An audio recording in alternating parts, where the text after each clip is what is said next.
Chloé, bonjour. Bonjour. Est-ce que tu peux te présenter? Alors oui, donc je m'appelle Chloé Roseau, j'ai 21 ans aujourd'hui. Ça se fête. Ça se fête, oui, en avril d'ailleurs, il ne faut pas oublier. J'ai eu un baccalauréat économique et social que j'ai passé avec la mention donc, internationale anglophone. Voilà, que j'ai passé à l'abret de lycée de la Soc.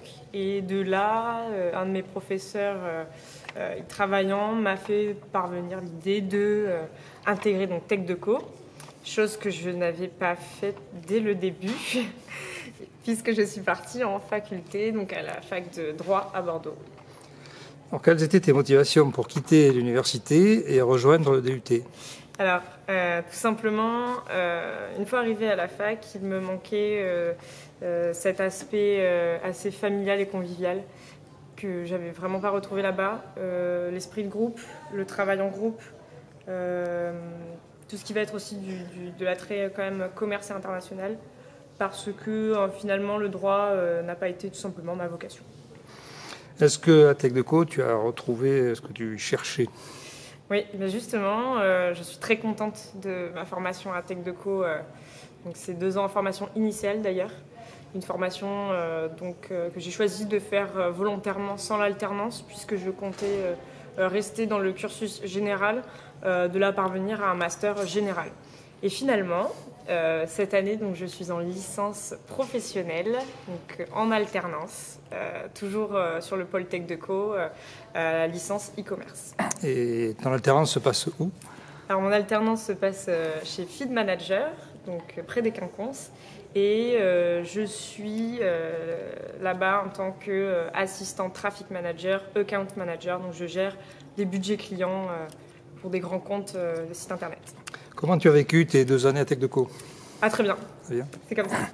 Tu as des bons souvenirs? Oui, de très bons souvenirs. Par exemple Par exemple, tout simplement la soirée d'intégration, autant la première que la deuxième, puisque finalement, en fait, on est, comme je le disais tout à l'heure, c'est une formation conviviale, familiale, et on est très vite intégré autant les premières années avec les deuxièmes années que les nouveaux, on va dire, deuxième année. Enfin, tout est vraiment fait de manière à ce qu'on se sente bien. Et puis d'autres souvenirs, le stage international, où je suis allée en Irlande, le week-end d'intégration, voilà. Est-ce qu'il y a des mauvais souvenirs? Des mauvais souvenirs, peut-être les cours d'informatique. Non, après je pense que ça c'est chacun voit son mauvais souvenir d'un point de vue personnel, mais ici non, j'ai pas vraiment de mauvais souvenirs. Alors, ce que tu dis sur le stage international est intéressant, parce que tu es allé en Irlande pour approfondir ton anglais. Tu n'as pas ressenti le besoin d'aller à l'autre bout du monde. Est-ce que tu conseillerais à d'autres étudiants d'aller en Irlande, finalement, pas si loin, dans un pays qui, quand même, dépayse beaucoup? Alors oui, parce que moi j'avais vraiment apprécié mon stage, dans le sens où j'ai pas fait un stage basique de photocopie ou d'assistance à être là pour faire les petites mains. En fait, j'ai vraiment fait un stage qui m'a apporté autant personnellement que professionnellement, puisque j'ai fait de la communication et du marketing pour une école de parapente. Donc ça a été un atout pour moi d'un point de vue pro, et d'un point de vue perso, c'était vraiment... j'ai fait du parapente au-dessus des falaises irlandaises. J'ai rencontré les Irlandais qui sont très chaleureux aussi. Donc c'était très bien. Après, partir encore plus loin, si vous le pouvez, allez-y. Ton mémoire, tu étais donc dans quelle entreprise? Alors j'ai fait mon stage mémoire chez Sport Aventure, qui est une entreprise de e-commerce. C'est ce qui m'a d'ailleurs orientée vers ma licence cette année, et qui se situe donc à Bordeaux. Et là-bas, donc, j'ai pu effectuer des différentes missions basées sur principalement, ça a été du community management, du marketing, un petit peu d'intégration d'entreprises sur les marketplaces. Et voilà. Et la rédaction du mémoire, parce que à Tech Deco, on a des attentes, on ne fait pas un simple rapport de stage, on fait un mémoire. Le tien faisait combien de pages? Alors mon mémoire, j'ai fait un mémoire très très long puisque j'avais beaucoup de choses à dire, et étant donné que je l'avais préparé depuis des mois, il a quand même fait au total presque 90 pages. Beaucoup trop. Beaucoup trop, on me l'a dit, avec les annexes. Ah, avec les annexes. Oui, en entier, 90 pages. Non, après, au niveau du corps de texte, j'étais quand même au-dessus, puisque la base était entre 50 et 60 maximum. Et j'ai quand même été jusqu'à presque 75 pages, donc c'est bien trop, je pense. C'était difficile d'écrire autant ou... Alors non, pour ma part, j'ai pas trouvé ça difficile parce que, comme je le disais, j'avais beaucoup de choses à dire. Et j'avais tout détaillé à l'avance sur un petit carnet. Et c'est de là où, tout simplement, en fait, le plan s'est posé naturellement. Et voilà, il suffit de faire des petits tirets qui nous amènent à faire des sous-titres de titres de titres. Et c'est pour ça que voilà, ça a été assez long, mais... Dans la Tech2Co, il y a un stage mémoire, il y a aussi un projet tutoré. Parlons-nous un petit peu de ce projet Alors, je recommande ambitieux. À tout le monde, tous les élèves Tech2Co de faire mon projet, parce que j'ai vraiment aimé. Donc moi, j'ai tenu, on va dire, le projet Auteur ATC. Donc c'est un projet que j'ai mené donc en lien avec le directeur, M. Andruccioli, et M. Davo, qui est aussi professeur d'anglais dans la licence, avec 3 autres personnes. Non, 2 d'ailleurs, 2, on était 3 au total. Donc on était 3. Et il s'agit donc d'encadrer une conférence où on fait venir un auteur. Donc tout dépend des années, des propositions. D'encadrer une conférence, pour ma part ça a été une conférence en anglais, qui s'était très bien passée. Nous avions eu 80 personnes environ. Et ensuite, voilà, d'encadrer toute la communication, le projet de l'événement.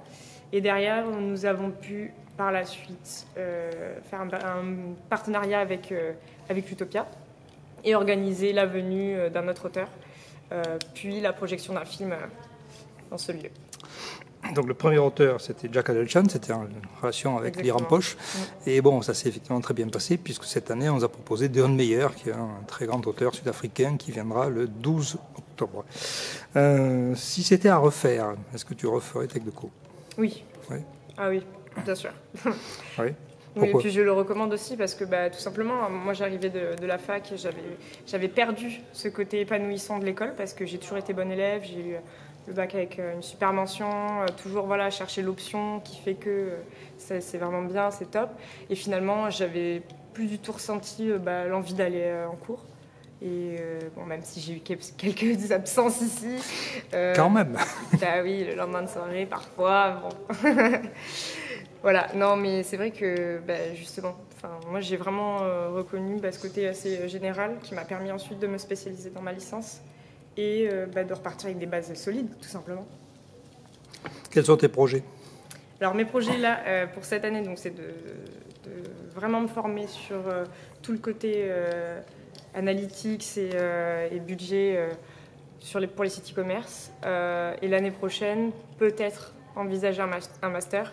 Alors justement, je disais au début de la vidéo que j'étais partie pour faire des études longues jusqu'à un master. Et finalement, la licence professionnelle, je me rends compte que là, en tout cas dans mon domaine, me permettrait d'intégrer l'entreprise potentiellement dans laquelle je travaille cette année, avec un salaire sortant qui est vraiment pas mal du tout. Donc ça reste une possibilité aussi. Bon, dernière chose, il y a beaucoup de candidats qui te regardent, qui vont te regarder, qui sont des lycéens, qui se demandent si Tech2Co est fait pour eux. Est-ce que tu as des conseils à leur donner pour candidater, pour monter leur dossier, pour préparer les entretiens? Alors, conseil numéro 1, bien préparer le dossier à l'avance, ne pas le faire à la dernière minute. Merci.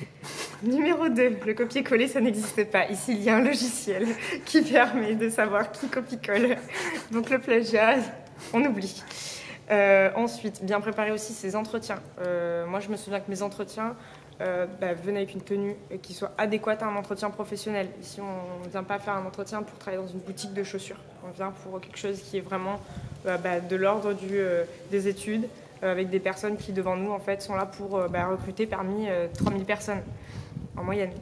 Et ça ne cesse d'augmenter d'ailleurs. Donc voilà. Et puis sinon, pour ceux qui vont avoir la chance d'intégrer la formation, c'est d'être assez rigoureux en cours et de s'organiser parce qu'en général, on sort du lycée, on manque d'organisation. Et en fait, tout est fait en sorte ici pour être, on va dire, dans un cadre d'entreprise. Donc on va travailler en groupe. Il va falloir s'organiser avec les autres membres. Parfois, c'est pas toujours facile. Et les deadlines vont arriver tout en même temps. Donc c'est pas parce que le premier mois on commence et c'est super à la cool que finalement arrivé la fin du semestre, là on n'a même plus le temps et voilà, c'est la cata. Donc bien s'organiser. Chloé, merci et bon vent. Eh ben de rien.